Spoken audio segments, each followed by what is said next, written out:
The first time it happened, my heart didn't race, it froze. Sunlight poured through the cafe's wide glass windows, catching dust in the air like tiny floating memories, and for a second the whole world felt paused. I was laughing at something unimportant, something that didn't deserve remembering, when his face changed. His shoulders stiffened, his eyes flicked past me, and then came the words that would rearrange my entire life. He leaned closer, his voice low but urgent, telling me to kiss him because someone was watching.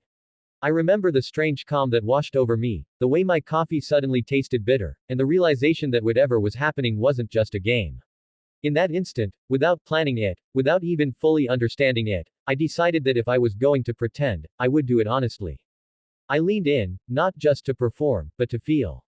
And that choice would cost me everything, and give me more than I ever thought I deserved. Before the story pulls you deeper, take a second.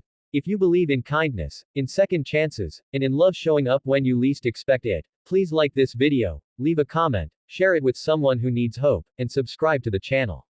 Your support keeps stories like this alive. I met Armin on a bright weekday afternoon, the kind where the sky looks freshly washed and the streets hum with ordinary life. I had taken a temporary job managing records at a community arts foundation after my plans fell apart, again. My days were predictable. Spreadsheets, filing cabinets, sunlight on the floor by noon, and the quiet hum of people pretending they weren't lonely. Armin worked in the adjacent office, handling donor relations with a calm professionalism that felt almost unreal. He smiled politely, spoke carefully, and carried himself like someone who had learned to keep his guard up in public spaces. We weren't friends at first, we were two people sharing air, exchanging nods, and keeping our personal lives neatly tucked away. The truth was, I had arrived at that job carrying more disappointment than ambition.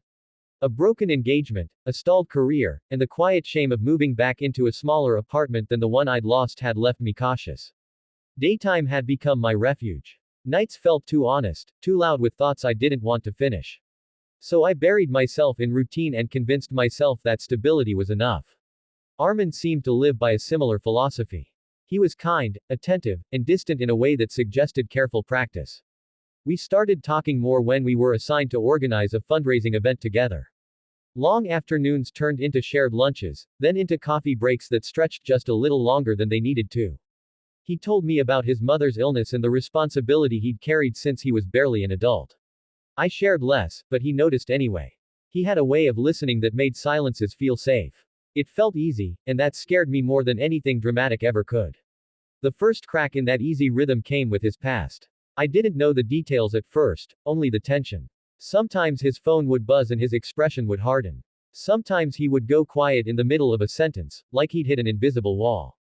I learned later that his former partner still hovered around his life, refusing to let go, using shared social circles and half-truths to keep control. It wasn't violent, but it was persistent. Watching, measuring, waiting. That day at the cafe, when the sunlight hit just right and the world felt deceptively gentle, was when everything collided. We had stepped out during lunch to clear our heads. I was talking about something trivial when I noticed his body shift. He told me to kiss him because someone was watching. I could have laughed it off. I could have pulled away. Instead, I looked into his eyes and saw fear there, not for himself, but for the mess he didn't want to drag me into. And that was when I chose differently. I didn't want to be a shield. I wanted to be present. I decided that if we were going to pretend, then it should come from something real, something neither of us could deny later. That moment changed the texture of my days. We didn't announce anything. We didn't need to. The way he looked at me shifted, like a door cracked open that had been sealed for years. But reality doesn't soften just because your heart starts to hope.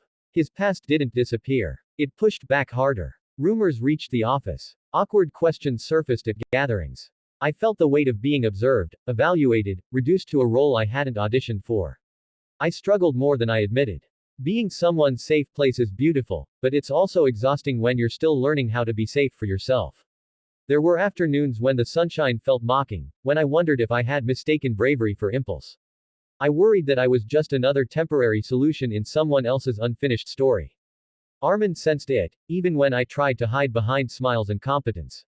He became gentler, more deliberate, as if afraid to lean too hard on something fragile. The turning point didn't come in a dramatic confrontation. It came in daylight, during the fundraising event we'd worked on for months. The hall was filled with warm light, laughter echoing off the walls, and the hum of people believing in something bigger than themselves. I watched Armin move through the crowd, confident and grounded, and I realized how much he had grown.